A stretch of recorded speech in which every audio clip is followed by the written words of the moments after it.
Hello, and welcome to Don Hammond's Arlington Weekly News. I'm Daniel Pineda. We have a great program this week. We have our news stories, community bulletin board, and 55 plus news. But first, a social media reminder. You can watch the Arlington Weekly News on our YouTube channel. That's youtube.com/Arlington Weekly News and the number 1.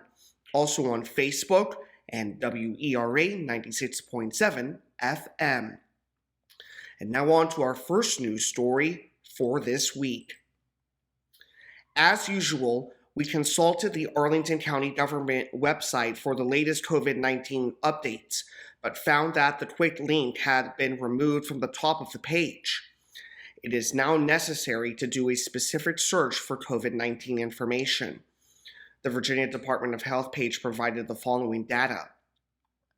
For the Arlington District, as of January 10th, 2023, reported cases over all time, 62,369. This is 322 more all-time reported cases than last week's total of 62,047. As for vaccinations, the VDH site shows that 205,949 people over the age of 5 have received at least one dose of the COVID vaccine as of January the 10th. That is a decrease of 172 over the previous week's 206,121 vaccinations. Since vaccinated people can't suddenly become unvaccinated, something has apparently gone wrong with the data reporting.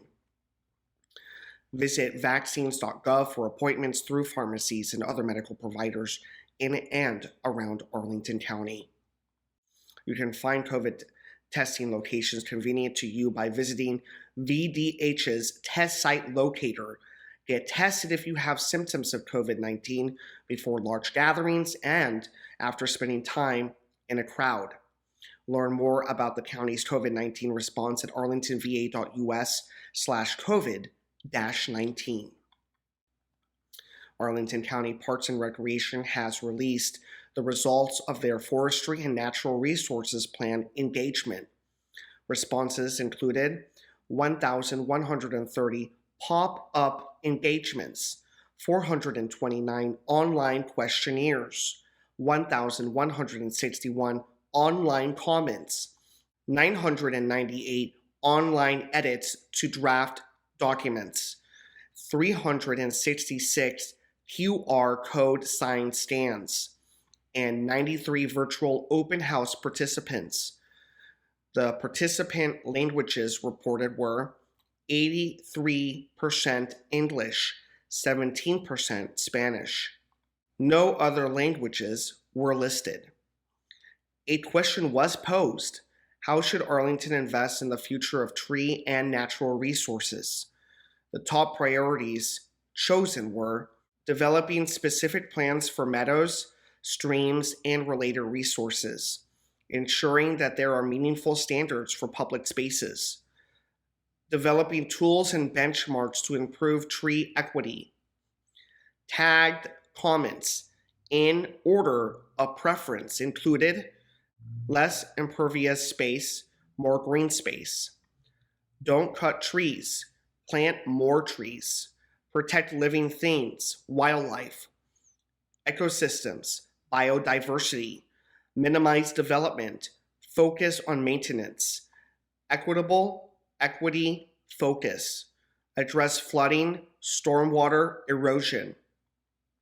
The report ended with a statement that staff are using this feedback as well as input from county leadership, commissions and advisory groups, and subject matter experts to update the Forestry and Natural Resources Plan. The county board will review the final plan in early 2023. Here's a message we received from the Arlington County government. Protect your property from nationwide vehicle theft trend.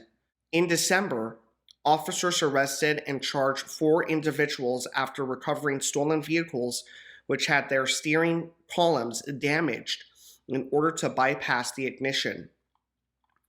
These arrests follow a rise in vehicle thefts reported in communities across the country after videos on how to steal certain makes and models have circulated widely on social media sites.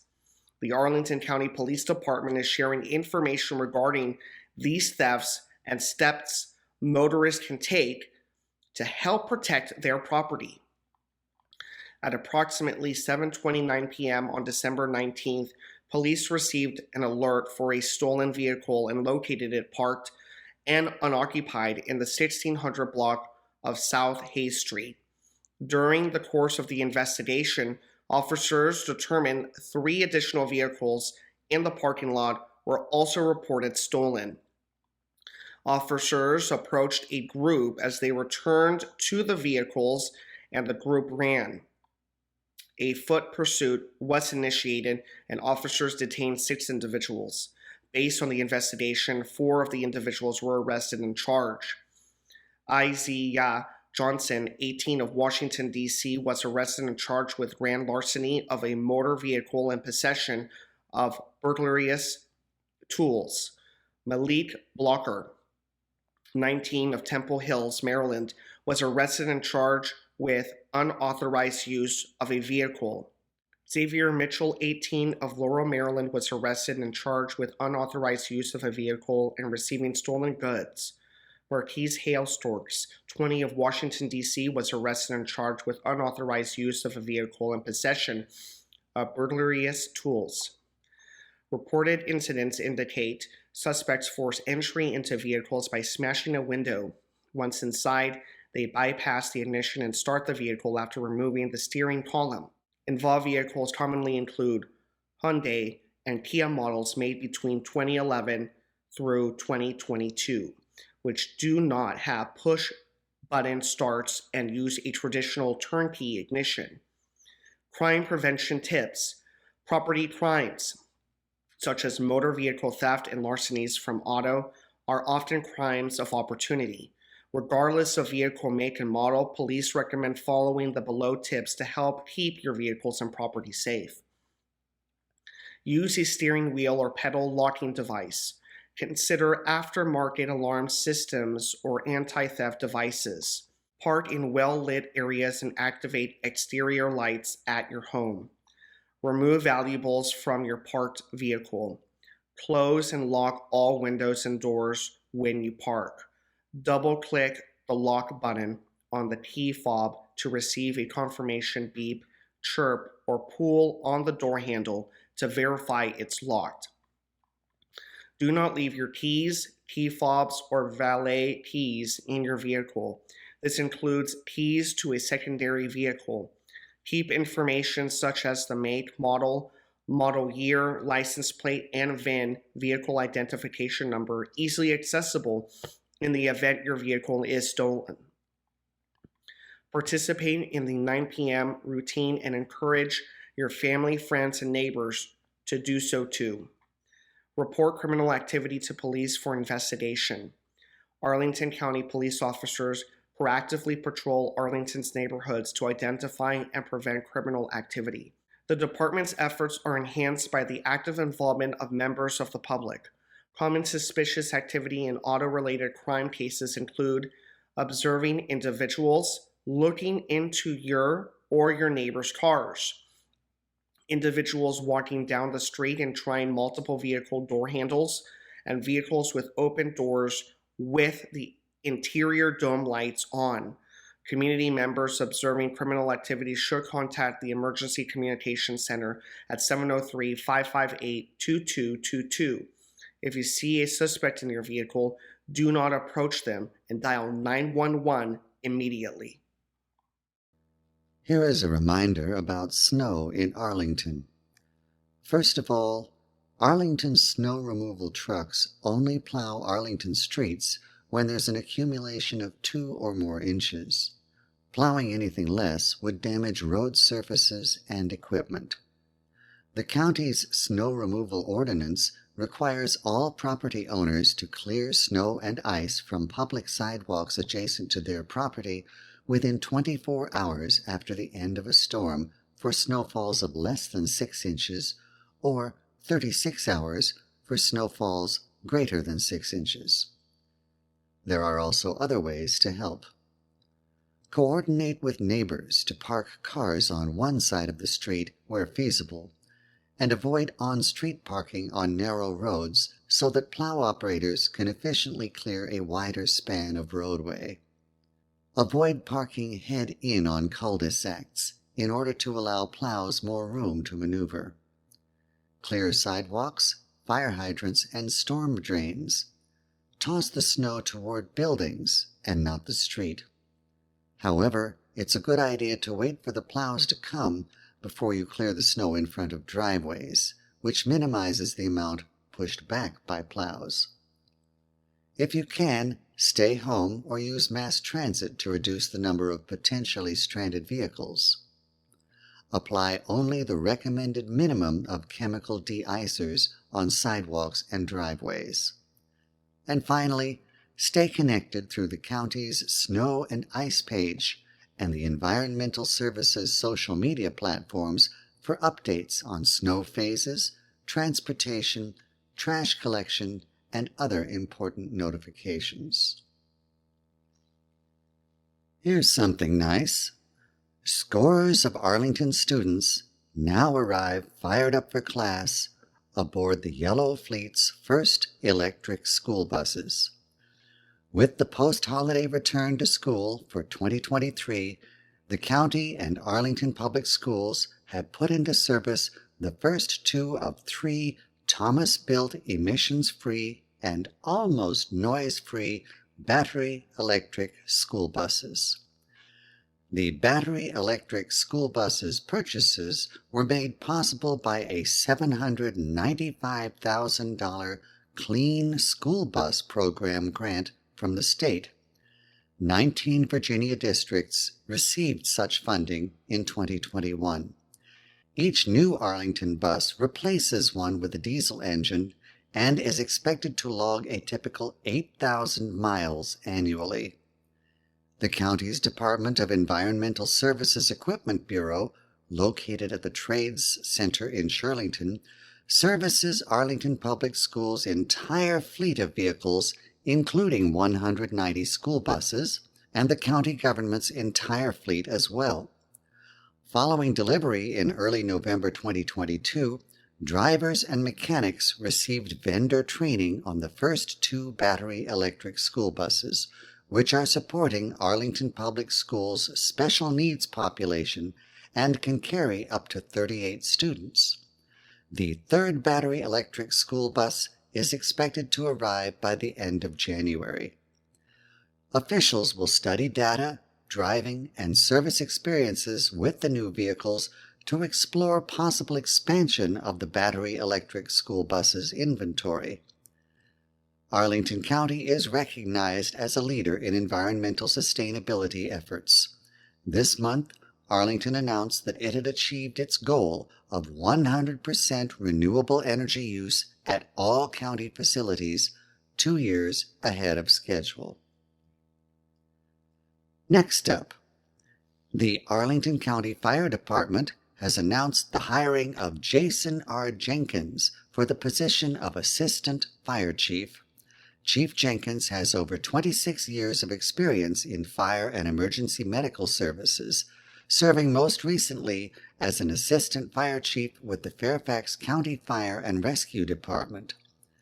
Mr. Jenkins holds 2 master's degrees, a Master of Science in Organizational Leadership and a Master of Science in Intelligence Analysis, both from Johns Hopkins University.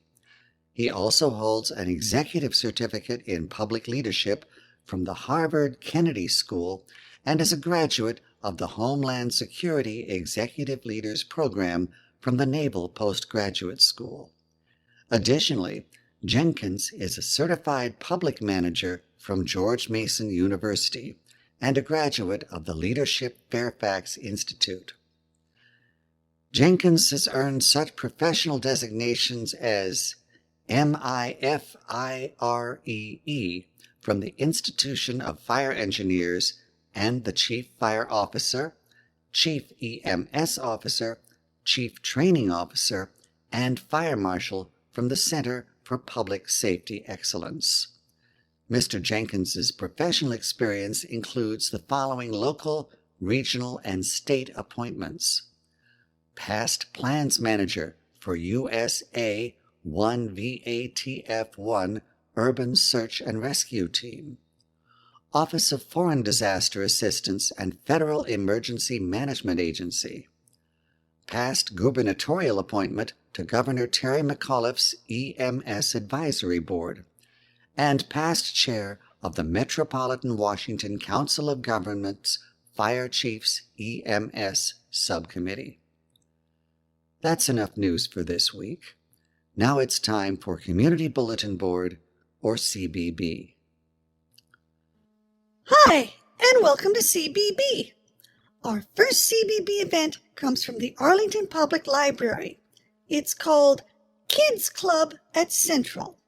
Kids from kindergarten through grade 5 can come in and explore arts, books, crafts, and building through a variety of fun activities. For the current policies on masking, see the library operations update. Space is limited, so attendance is first come, first served until the event capacity is reached. For more information, call 703-228-5946. That's on Wednesday, January 25th from 4:15 to 5 o'clock p.m. in the Quincy Room at Arlington Central Library, 1015 North Quincy Street. Our next event is also from the Arlington Library, but this one's for adults. It's from the Book Whisperers Book Club, which meets in person on the fourth Tuesday of each month. This month's selection is Mouth to Mouth by Antoine Wilson. Here's a brief story outline. In a first-class lounge at JFK Airport, our narrator listens as Jeff Cook, a former classmate he only vaguely remembers, shares the uncanny story of his adult life, a life that changed course years before the moment he resuscitated a drowning man. Jeff reveals that after that traumatic, galvanizing morning on the beach, he was compelled to learn more about the man whose life he had saved, convinced that their fates were now entwined. But are we agents of our fate, or are we its pawns? Upon discovering that the man is renowned art dealer Francis Arsenault, Jeff begins to surreptitiously visit his Beverly Hills gallery. That's the story. Registration is required. To pick up a reserved print copy for this month's book club, please visit the Westover Library. Books are available on a first-come, first-served basis, and copies may be limited. Patrons are strongly encouraged to place holds on available print or digital copies in advance. For the current policies on masking, see the library operations update. For more information, call 703-228-6327. That's on Thursday, January 26th from 10:30 to 11 o'clock a.m. in the Longfellow Room at Westover Branch Library, 1644 North McKinley Road, Suite 3. Our next event is called Flying Squirrel Lore. Flying squirrels are found throughout the wooded neighborhoods of Arlington, but are seldom seen. Join in to learn about these nocturnal rodents in a classroom, and then see wild flying squirrels outdoors. Do dress for the weather, since it may become very cold. You can register online at the Parks and Recreation website. That's on Saturday, January 28th from 6 o'clock to 7 o'clock p.m. at Long Branch Nature Center, 625 South Carlin Springs Road. Our next CBB event is for adults. It's called Winter Tree ID Hike. The leaves may be gone, but you can still identify a tree without its leaves. You can find out how to identify the trees of Arlington's parks by their bark and shape. Teens aged 14 and up are welcome, but must attend with a registered adult. Be sure to wear weather-appropriate clothing, since the event will be held outdoors. The cost is $5. You can register online at the Parks and Recreation website. That's on Saturday, January 28th, from 3 o'clock to 4 o'clock p.m. at Long Branch Nature Center, 625 South Carlin Springs Road. Our final CBB event is also for adults. It's called Coffee and Stroll. Bring your favorite cup of hot coffee, hot chocolate, or hot tea and join in for a stroll through a park. It's a chance to ask any nature questions you've always wondered about while observing the local wildlife and beauty of nature during the wintertime. You can register online at the Parks and Recreation website. That's on Saturday, January 28th, from 1 o'clock to 2 o'clock p.m. at Long Branch Nature Center, 625 South Carlin Springs Road. Now it's time for 55 Plus News. Howdy, and welcome to 55 Plus News. Our first event is called Basics of Genealogy. Are you interested in documenting your family history but aren't sure where to start? Join Eileen Bogendorf, experienced genealogist, to get some helpful hints and tips to get you started on your family research. You can register online at the Parks and Recreation website. That's on Wednesday, January 25th from 11 o'clock a.m. to 12 o'clock noon at Langston Community Center, 2121 North Culpeper Street. You gotta be 55 and up, and 55 plus membership is required. Our next event is called Estate Planning 101. Estate planning helps protect your family and loved ones by allowing them to know and execute your wishes in a simple manner. Attorney Allison Lambeth will highlight the main parts of an estate plan and the importance of each document. Topics include wills, revocable living trusts, advance medical directives, power of attorney, and probate. You can register online at the Parks and Recreation website. That's on Wednesday, January 25th from 12:30 to 1:30 p.m. at Arlington Mill Community Center, 909 South Dinwiddie Street. You gotta be 55 and up, and 55 plus membership is required. Our next event is called Flip the Script on Aging. Most Americans have fears associated with aging. How can we flip the script and feel more prepared? Join in for a free 4-part series exploring this topic led by licensed occupational therapist and brain injury certified specialist Christine Crawford. Part 1 is about addressing fears, busting myths, and lengthening life. You can register online at the Parks and Recreation website. That's on Wednesday, January 25th from 1 o'clock to 2 o'clock p.m. at Aurora Hills Community Center, 735 18th Street South. You gotta be 55 and up, and 55 plus membership is required. Our next 55 plus event is about the life of Queen Elizabeth II. The reign of Queen Elizabeth II was the longest in British history. This presentation will delve into how Queen Elizabeth II became the monarch of the United Kingdom and her long-lasting effects on the world. You can register online at the Parks and Recreation website. That's on Thursday, January 26th from 2 o'clock to 3 o'clock p.m. You gotta be 55 and up, and 55 plus membership is required. This is a virtual event. Our final 55 plus event is called Thriftin' Finds, Tips, and Tricks. Thriftin' is fun, not only as a hunt for treasure, but also as a way to find great prices. Join 55 Plus Center Director Jennifer Weber for a roundtable event where participants share their favorite spots to thrift and information on thrifting online using sites like Facebook Marketplace, FreeCycle, and Buy Nothing. You can register online at the Parks and Recreation website. That's on Friday, January 27th from 1 o'clock to 2 o'clock p.m. at Walter Reed Community Center, 2909 16th Street South. You gotta be 55 and up, and 55 plus membership is required.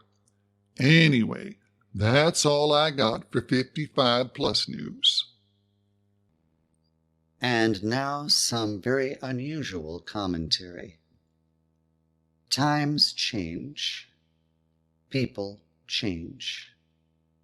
Doctor Who changes. And now it's time for the Arlington Weekly News to change. The show has already gone through many changes since its beginning in April of 1981, but there was always one constant, the vision of the first official producer, Don Hammond. Even after Don's reluctant departure in early 2016, we have retained the basic structure of the program. There was the occasional experimental episode, but even Don would sometimes take a chance. Then the COVID pandemic forced a substantial reduction in our capabilities. Still, the show went on every single week. There were fewer interviews and more repeat musical performances, but things kept right on happening in Arlington. Now that the production studio has reopened, it's time for the Arlington Weekly News to make a fresh start with a new producer, Michelle Boateng, and the return of real-life, polished newsreaders. Regular listeners to WERA Radio can still hear from the rest of us on the Radio Free Filler Show, at least for a while. But for now, we'll sign off with our best wishes for Michelle and the newly revitalized Arlington Weekly News. And that concludes our program for this week. The show will return next week with more news from Arlington. Meanwhile, be careful, be safe, and be well.